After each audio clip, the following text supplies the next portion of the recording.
Excuse me. Did everyone get Mike's index on. cards? Index cards. Index cards Test. Got it. for questions.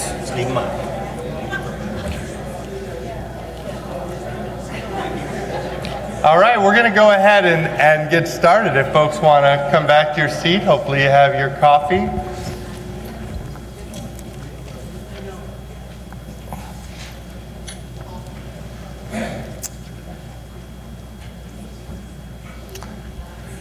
Well, thank you so much for being with us in this session.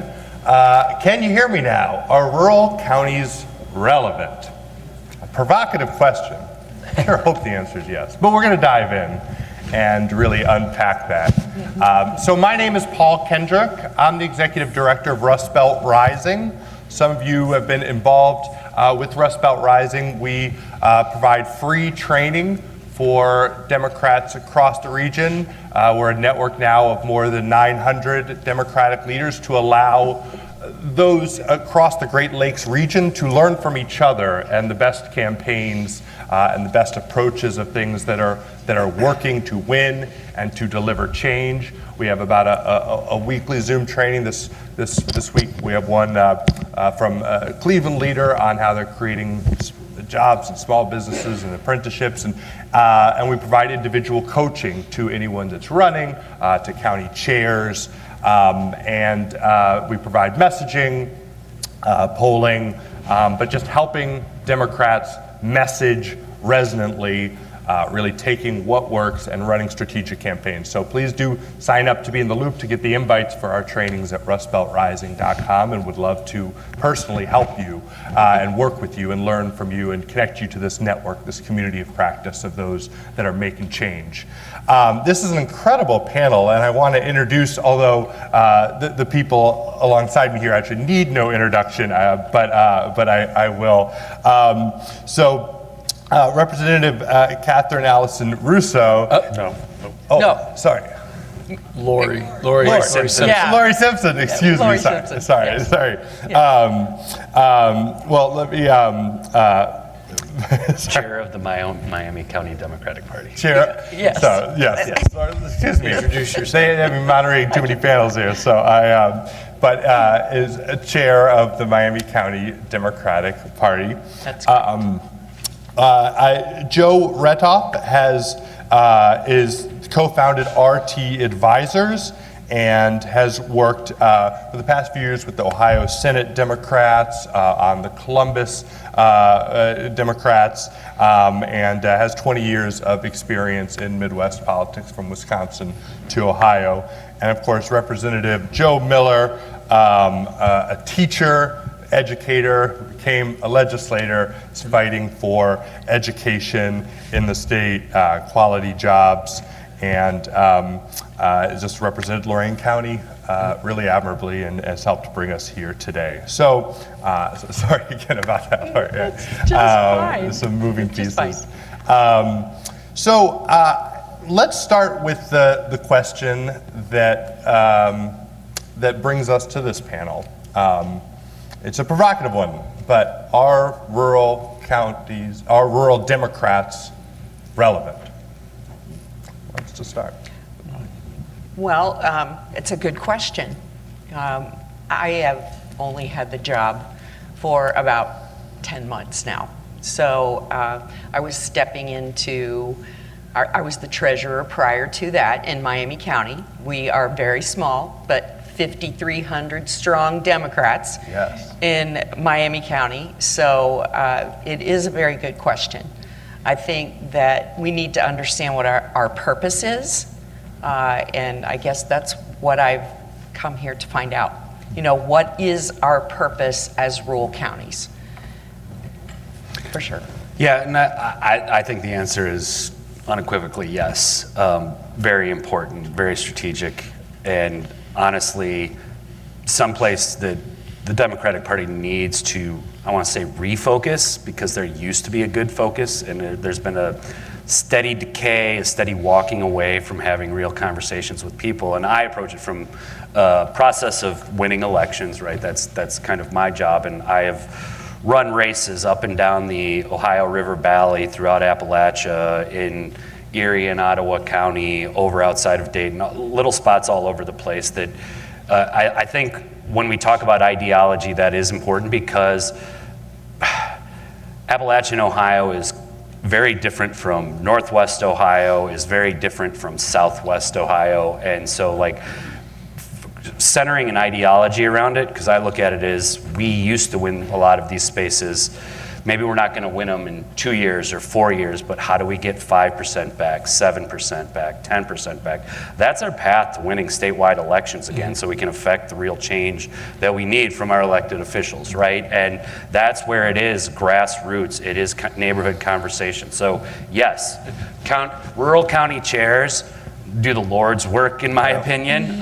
They are usually under-resourced. They don't have as much money as the larger counties, and they find ways to set up, meeting points, in-kinded office spaces, constantly meeting and calling people and networking through social media and in person and building the network. This is all very important work that we need to keep doing, and not the county chairs, I would say. I know they do the work, but the larger party has shied away from it in the past decade and a half, and I think it's something that we desperately need to recalculate.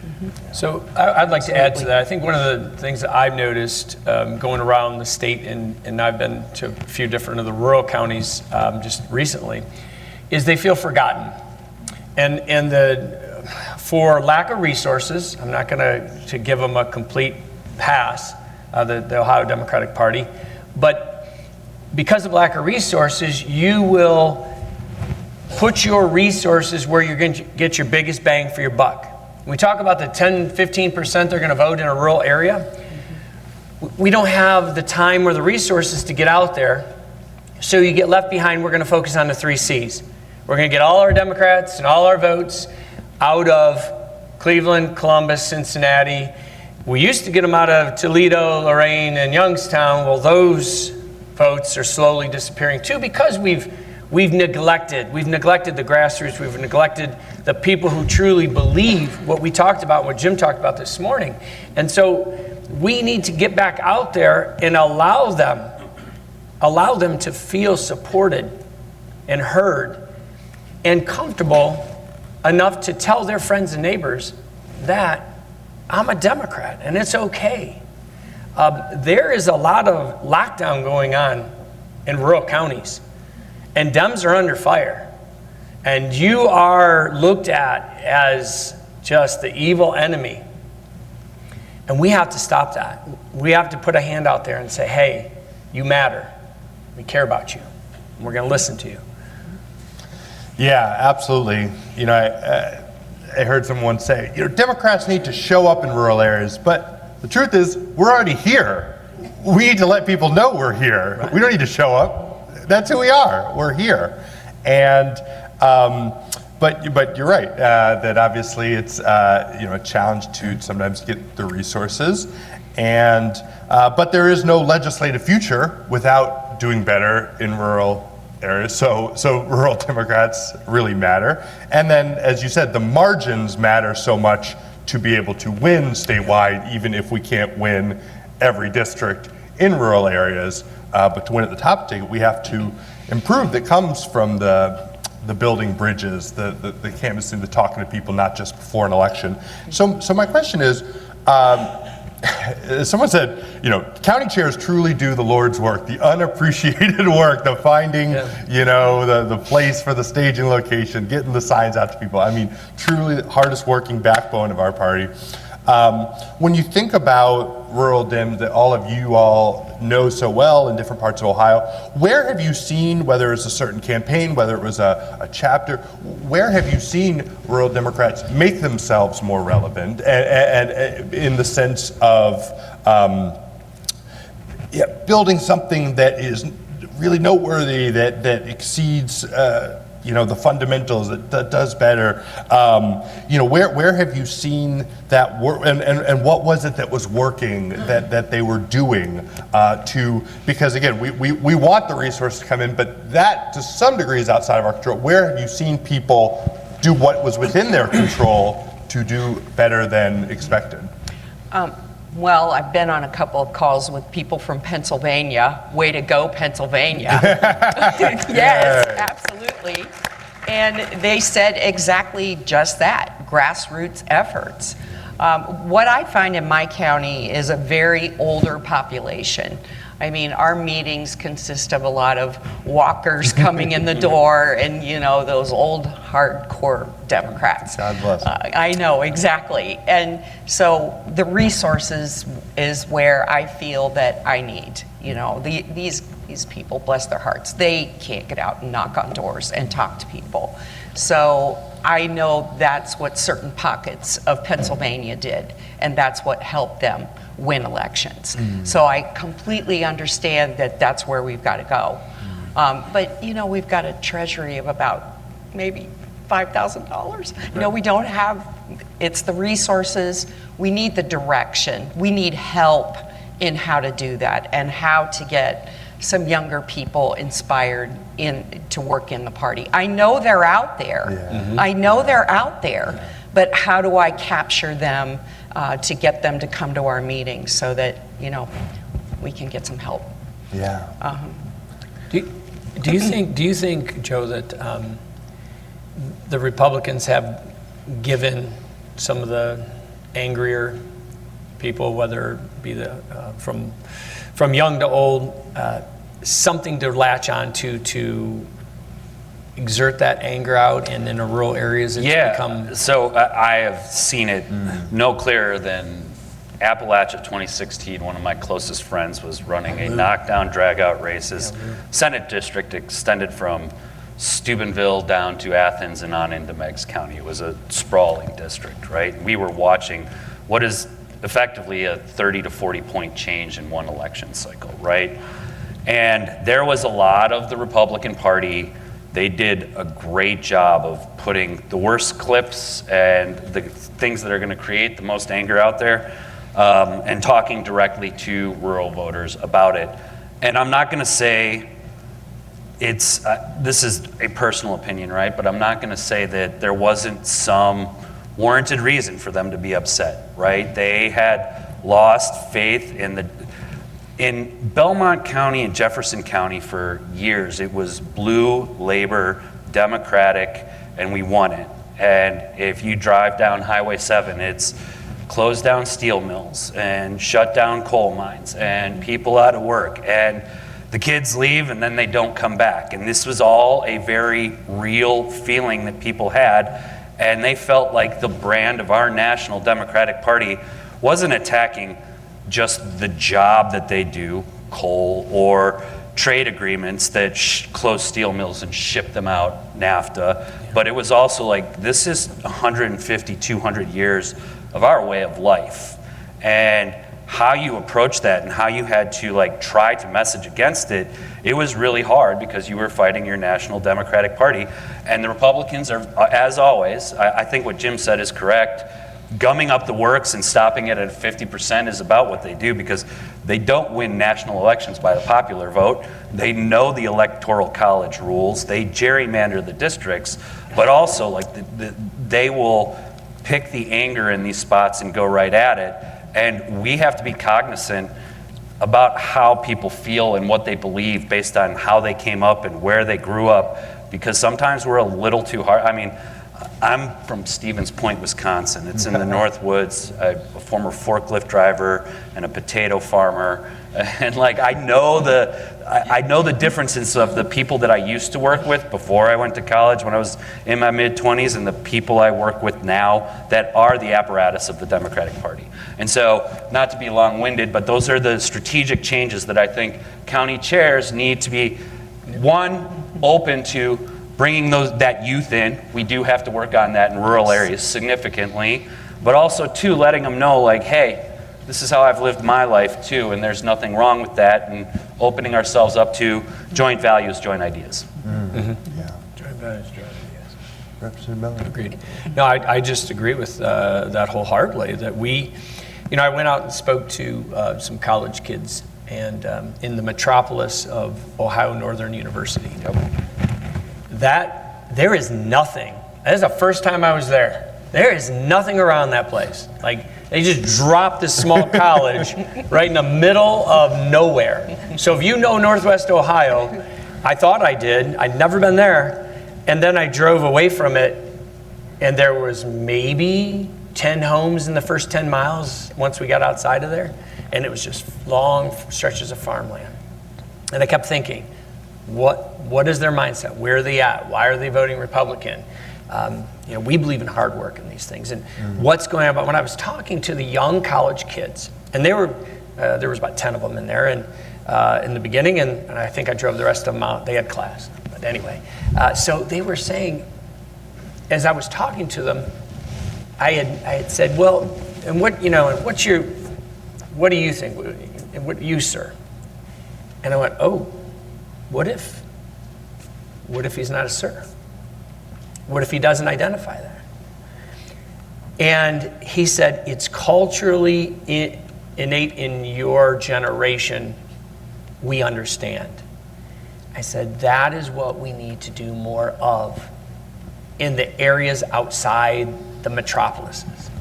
We have to, as Democrats, understand that many old Democrats, many hardcore, are having a discomfort with the new changes in ways of life, your environment, the way you see yourself, the way you see others, and we have to be more cognizant and less to point out, oh, you said this wrong, you look at it wrong, you made a statement that is no longer woke, right? You're not woke because you have to understand the generations and the people you're dealing with, and we have to be more empathetic and caring as to where they're coming from. What is their life? And you mentioned that. Hey, this is what I've known for 200 years. And work together to make change. Not be the first to point out, you were wrong, you said that wrong, you acted wrong, you did something that now today would not be seen and approved of. And work together. Because if we have love in our hearts and we have empathy for others, we're going to come together and be more united as a party. And we will get the rural areas back. We will. Yeah, well, it's certainly, in persuading people, it always works to be curious and to try to learn as opposed to judging. Yes. And I do think that's important for all of us to remember. Lorie, to your point about, how do you involve the young people? Because I do think with younger generations, sometimes there's less of a mindset to join things the way there was with my parents' generation.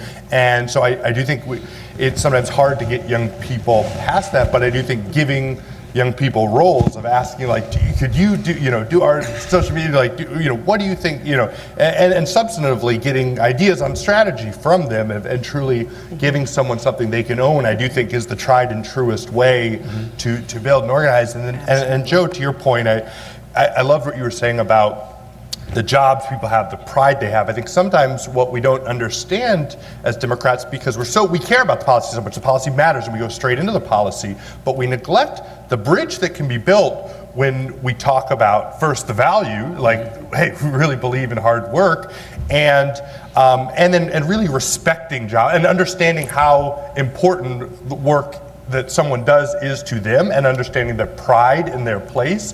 And we don't do enough just talking about the things that we love about why we live where we live, that is very resonant, that we kind of take for granted, and understanding that people want to contribute to their community, they want their hard work to be respected in what they are paid, and kind of starting from there instead of jumping into wonkiness. So, I think there's something to be said about our older generation to just feel valued for the what I call tribal knowledge for what they know. And we bring the younger people that have the ability to get out there and speak and have the energy and mesh the two together. Yes. You've got the tribal knowledge, you've got the history, but you guys have the legs, and bring them together in a way that could be really magical. Yeah, it really unstoppable when that can be done. It's elusive, but it's so important. I'm going to collect bars now. You can just So I want to ask about values. Jim's thing that I think is really great is about don't jump right to the messaging. We got to have our identity first, so I respect that. But Rust Belt Rising, we help Democrats with messaging. So I do want to talk about how if we embrace this identity, how we take that into what we say. And one of the things that we know about persuasion that I teach in our trainings, the free trainings we do, is that if you get someone to agree with the first thing you said, they're more likely to agree with the next thing you say. So if I say hard work ought to be respected these days in America, and someone's going to nod at that, and then that can lead into whatever the policy thing that I want to say is. But if I jump to the policy first, they might be like, oh, it sounds like a different tribe. That sounds like Democrats. But let's say something that I believe in hard work. I believe people that work hard should be able to get ahead in America. That should have opportunity. Everyone's going to agree with that. So now we've built a bridge. We have common ground. That they're going to go with me in like Joe is saying, in sharing experiences, which is the most human thing. It's not about politics, but it's about hey, I drove a forklift, and when we get that common ground, we're really having a conversation. So I want to ask you guys, what are values you've seen resonate when you've had conversation? Because I'm sure all of you, particularly Lorie and Representative Miller, had great conversations where you persuaded someone that you didn't necessarily think maybe was going to be a Democrat, and then Joe, you've done that on the campaign level through the paid communications and the persuasion on Facebook, different things. What were values you led with that do embody this creed, this identity, but that really work when you start with the value instead of starting with the policy? This is a good one because I believe it in my core, right? Dignity at work, pride of work is a thing that you'll hear Sherrod Brown talk a lot about, right? And it's true. I always start at the very simple place of, if you work a solid 40 and earn your keep, you should be able to have all the things in life that you need and a secure retirement in the process, right? And I believe that from my core. One of the reasons I went to college at 25 was because I realized that if I worked a solid 40 and earned my keep, I couldn't get by, right? It was not gonna happen. And so I think if you start from that belief structure, you're telling people, I'm not saying, you don't want a handout, you wanna follow the rules that were set, but be able to get yours too. And if you start from there, it takes out, you're not calling them lazy, they're not calling you lazy, everybody wants to go out and earn their keep. And then I think if you start from there, because I honestly believe it, I think I do believe that the middle class has been shrinking on both sides, closing in on it for decades now, since Reagan, honestly. And people have gotten away from that. So that's usually where I start. It's one sentence. Everybody understands, punch in a clock, going into the office 40 hours a week, get your weekends, couple weeks of vacation, maybe a pension or an IRA plan. It's supposed to get you there so you can enjoy the last years of your life, right? Everybody can wrap their head around that. If you're 18 or 70, that's a core belief that everybody kind of agrees with and really mostly wants to do. Yes. Absolutely. And I think that you hit that pretty well in the idea that when I talk to and hear from my constituents and even outside my district, there is a sense of what I'm doing is dignified, and my efforts should be rewarded, and I should have a seat at the table making decisions because my labor is part of the overall output that you're making profits off of, and I should have a share in those. I mean, it's that common sense, which Reagan and let's just take it to the top and then let it trickle back down and you'll get some. And we've realized that is a false...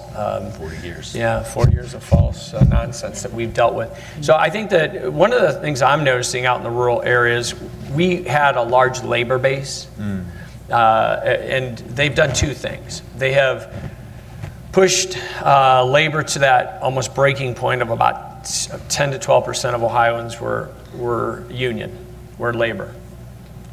And then from there, they went after the rest of them culturally and tried to convince them that the reason it's shrinking is because of the urban centers and the Democrats, and because of somebody that doesn't look like you, or race-wise, and they were blaming these Rust Belt areas. They were blaming it on the Democrats, and they were blaming it because they didn't care about your kitchen table issues. They only cared about being woke or culturally sensitive or all these other things. So they have, going back to that tribalism thing, they had created this notion that if we could split the labor Democrats and we can split some of the other rural Democrats off, we can win. And we could have 30%, 35 if I'm being conservative here, right? 35% of Ohioans and some of their crazy ideas ruling the other 65%. And how do you do that? How do you win when you have less? You rig the system. And they have rigged a lot of rural areas to where you'll have your Norwalk in the middle of Huron County, where you'll have these centers of Democratic voters, and they will just take them and put them into a very red area. All right? And that really beats you down and beats them down, and they're just exhausted and feel like there's no way out. No way out economically, no way out politically, and we have to show them there is. And we have to show them that those in the 3 Cs in the urban areas have some of the core basic foundational values that they do, as you had spoke to, Joe. And I know we're kind of being repetitive, but we have to get this message out about who we are and how we are connected. Yes. I'm in workforce development. That is my real job. And I see this every day. I mean, I work with fork truck drivers, and I work with factories and manufacturing, and I see this exact thing happening there's a labor shortage, terrible labor shortage, especially in manufacturing, and you've got your older people that are your veteran associates that are working their tails off 7 days a week without the younger population, and they're tired, they're exhausted, and in some cases the last thing they want to think about is politics, but they are uneducated as to the values of each. They latch on to one thing that they think is it, and that's where they go. So I know that as far as the creed goes, we are one county in Ohio that has adopted the creed. It was one of the easiest things that I've ever done. But all of our population had read the book, so it was easy. And I think one of the places that I'll start when we're out talking is to lead with the creed when it comes to values. It is something that we can all agree on once they read it. So I know that's one change I'm definitely going to make going forward, talking about values. That's great. Yeah, because I think when we ground ourselves in as the creed does, like America's founding ideals, and there's a patriotism to that I think resonates with people who don't think the Democratic Party is as patriotic, but we know we are. And then I see in the creed some key words like freedom and opportunity, and I think those are key values that. Again, when we start with the value then explains the policy that's needed. It explains the problem. Like if we start with freedom, but right now, some people are trying, politicians are trying to take away women's freedom over their own body and to make choices about when and whether to grow a family. If we start with opportunity, so we believe in opportunity. Well, right now, people are working, can't get ahead on working one job anymore, and they should be able to get the medication they need. They should be able to have a decent retirement, health care, quality school. So it's starting, we start with the creed, with the values in the creed, and that shows the problem that people all share, that we share, that our working family share, and then but then we can get to the solution, which is what we're fighting for, which is why we're out there. And so I think that's key as we kind of ground ourselves. And and a key piece that you were saying, Joe, when we talk about kind of who we are. So, right, that we come up against these perceptions that Democrats are elite, that more educated, the people in the city that think that they know best. And but that's not you all. That's not you. That's not us. And so when we have these conversations, we can get past that sense. We are fellow community members that are so grounded in America and in who we are. And so, as you all think about kind of, sure, yeah. And while you're doing that, go ahead, please. No, come please on give up. me Come that. on, Take a look. come on up, Adam. You're fine. So, one of the things that I always tell people, listen, we only have so much time with voters. Right? So, as an elected, we only have so much time. It could be 30 seconds at a door. It could be a couple minutes, whatever it may be. When you go to build a relationship, right? They're like, "Why are you able to, Joe?" They ask me, like, "Hey, how come you did so well in the rural areas?" And it's about building relationships, and it's about listening to them, and it was about trying to understand where they're coming from. If you're going to go out on a date, and I'm going to use this analogy, you go out on a date, and that person across the table starts getting into the weeds and asking you questions on how you're going to handle certain parts of the marriage, and I just want to know, let's start with, are you a good person? Right? Are you a good person? How do you feel about, equality of a relationship? Just the fundamental basic values. You want to know if those values are there, we can work through the other stuff. Right? When we build this relationship, when we start dating, and we start handling certain situations, then we can go into the weeds. How are we going to handle that? But if you get turned off right off the bat about their values and their beliefs and where they're at, that relationship comes to an end very quickly. We have to go back and remember that when we're talking to people that are in different areas. So for me, I just say, these are the things that I value. But what I value most, if I'm going to represent you, is what you think and where you're at and what your needs are. And how do I make government work for you? You in the rural area, you in the city. How do I help give you the lane where you can find that happiness, where you can find that success, where you can enjoy living out your dream as an Ohioan and as an American? That's where I start. It's funny you bring that up because it's true, right? How do you start the conversation? So back in early 2007, 2008, I was on a gubernatorial campaign in Indiana, and our candidate was based in Pulaski County. If you're Polish, I know it's pronounced wrong, but that's how they pronounce it in Indiana. Pulaski County. Still bugs, but it was theirs first, right? I think that was the one thing I argued Cashmere, about. Pulaski. Right. But an important historical thing. So there's 20,000 people out there, right? And it's red, and my candidate has a farm that grows corn 15 miles down the road, and that's where I'm moving, right? And so I know nobody there. I'm a campaign wanderer who has to walk into rooms and make friends, and staying in supporter housing in a town about 800 people. So I would go down to the local restaurant, one grocery store, 2 restaurants, and I would get my chicken strips and a beer every night, and I would watch sports. And so the thing I would purposely do if somebody was coming up next to me at the bar is I would talk about whatever sporting event that I was watching or was on the TV. We'd strike up that conversation. I'm a sports enthusiast. Then by the time they got around to asking me what I do for a living, because we're talking 75, 80% red county, right? They had already, commiserated with me on sports that's on TV, that it was just step 1 to step 2.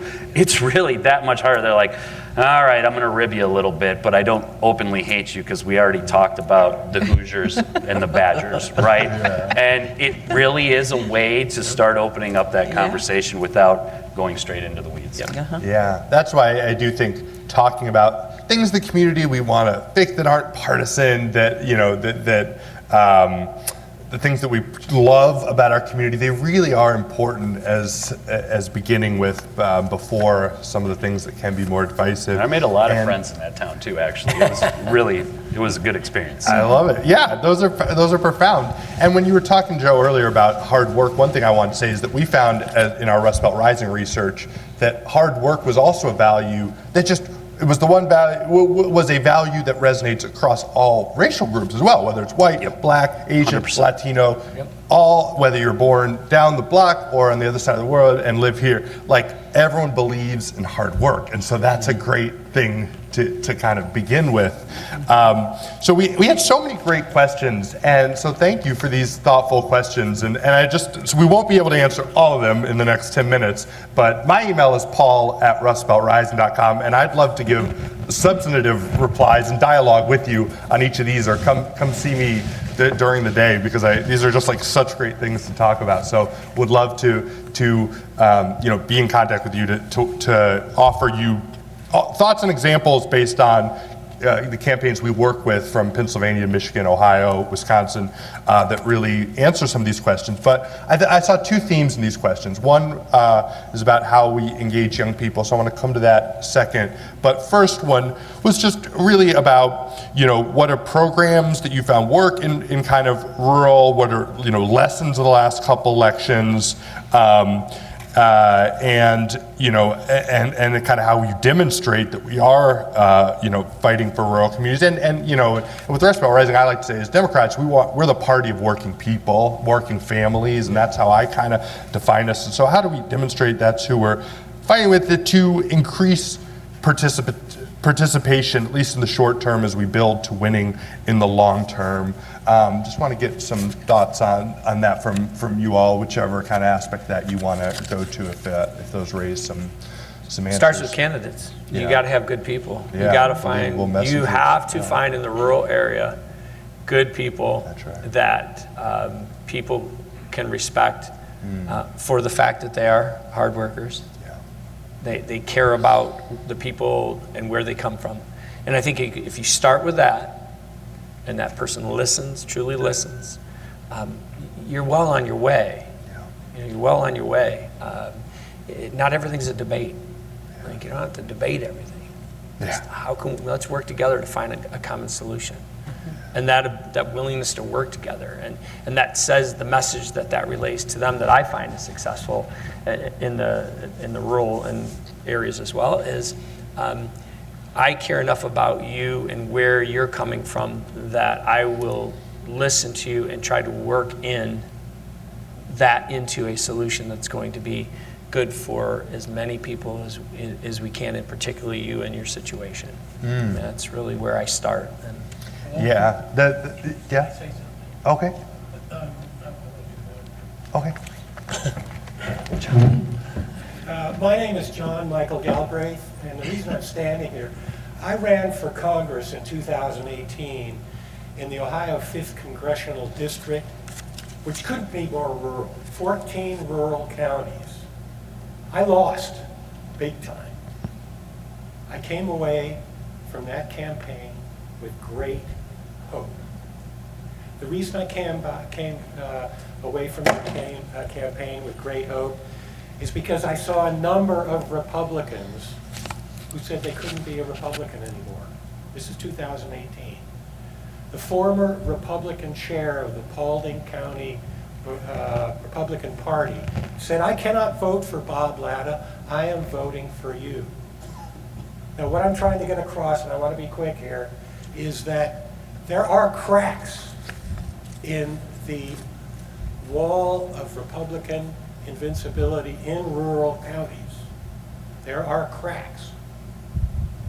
Many farmers, the Republican legislature... Hey, Michael, we really want to keep this on the panel concept, please. Really I mean, like, we really want to keep this. I don't want to set a precedent of people rushing to the podium. But I think I have particular expertise. I bet you do, and we would be glad to hear from you. What I want to Go say ahead, conclude. finally is, take hope.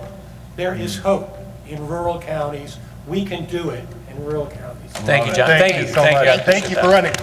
Because, as Representative Miller said, I talk about messaging a lot, but the messenger is so important. We need messengers who can carry the message, that are respected in their community, and we talk about messaging a lot, but as the great saying goes, they don't always remember what you said, but they always remember how you made them feel. So when we listen, when we ask questions, follow-up questions, digging in, really understanding, exploring with people, they know we care, and only then can you persuade.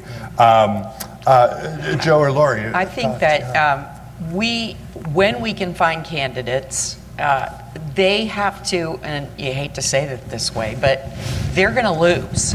I mean, they have to understand that at first they are going to lose, and they're going to have to be okay with that, and have that stick-to-itiveness to hang in there and say, okay, we're going to back you, and this time, and I can appreciate exactly what you're saying. Yeah. We've got to find the people that want to run, but they've got to understand that that's probably what's going to happen until we can keep them getting out there with the proper messaging.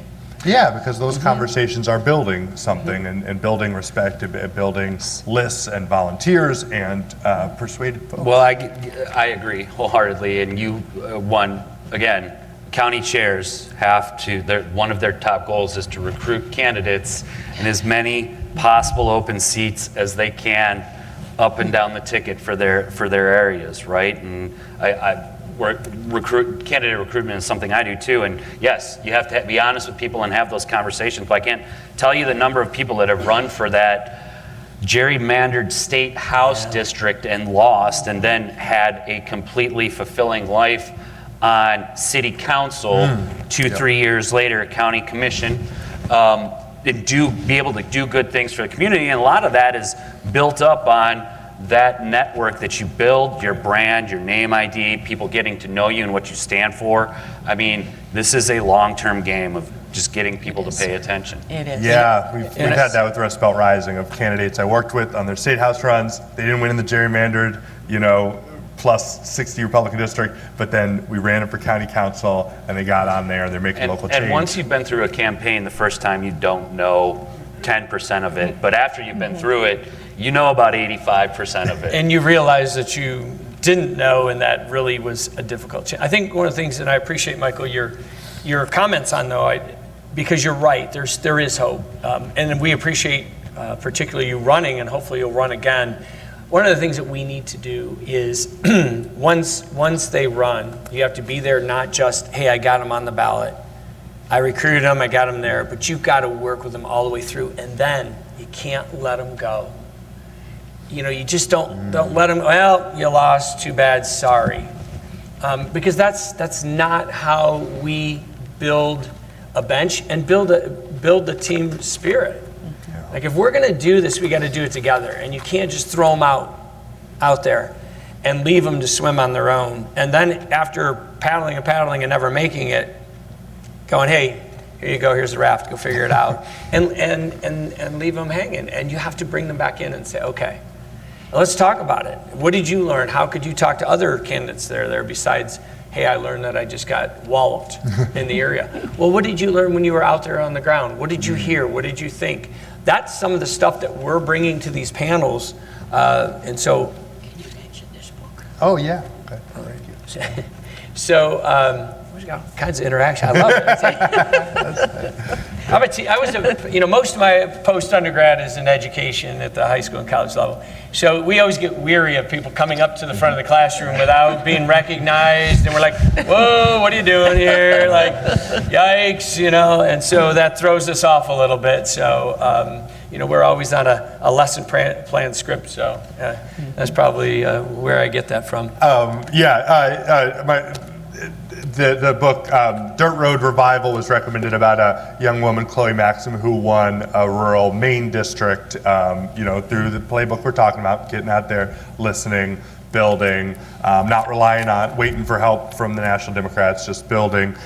So Dirt Road Revival is a great book, and the kind of speaker that we have in our Rust Belt Rising Zooms every week. So one thing I do want to add to that too, this is a theory a mindset I tell candidates when they're running too, right? You are supposed to build this yourself. Like, it is work. Your chairperson is asking you to take on basically a second and third full-time job. done it, Sharon. But it's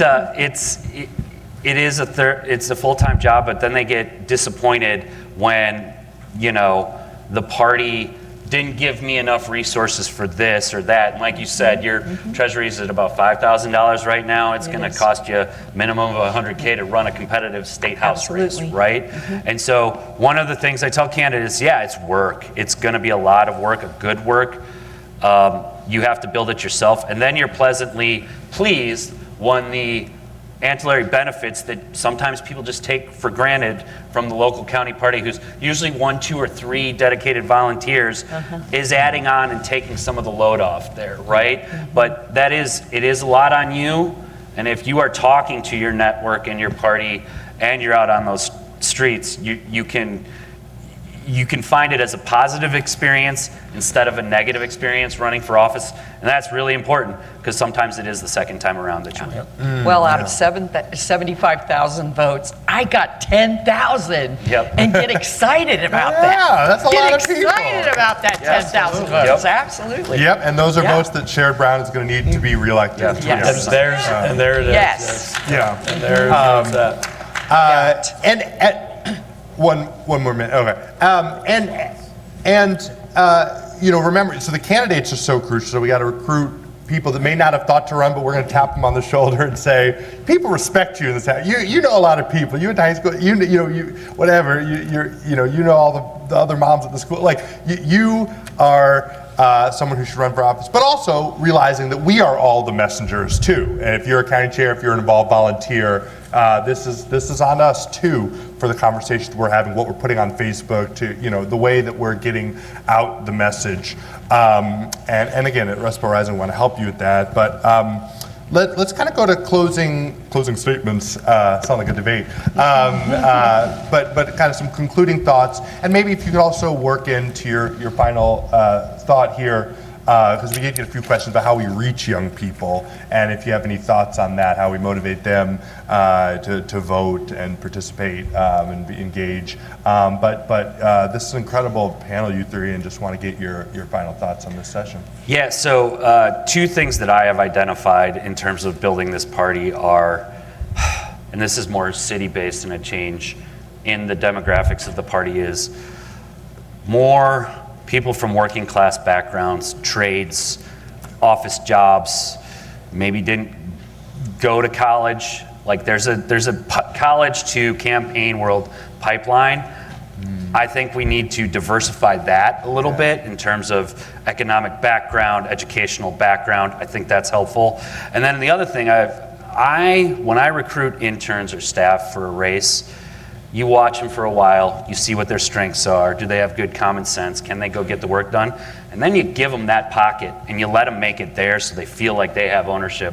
Because I'm not gonna go into some college and rah-rah up more people from the trades or people from the local community college or people from the university. It's gonna be somebody else from their group that brings them in.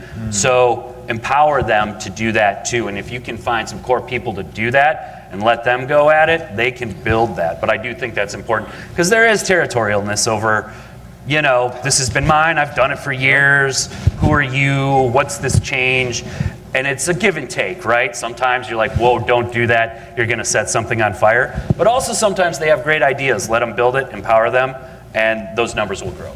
Yes. Create the disciples and send them out. It's that simple. Yes. People respond to those. They see themselves in their peers, so we need people to talk to those that.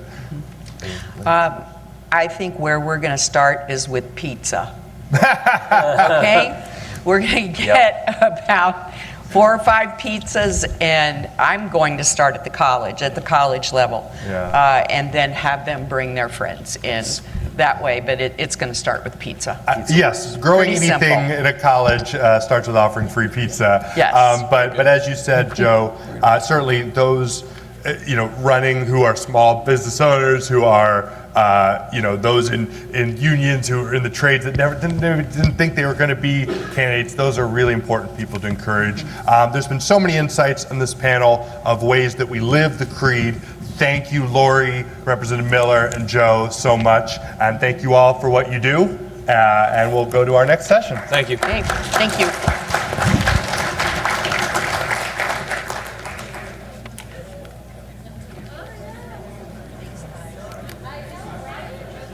Yeah, thank you so much. And so sorry for the mix-up. I'm moderating a few panels.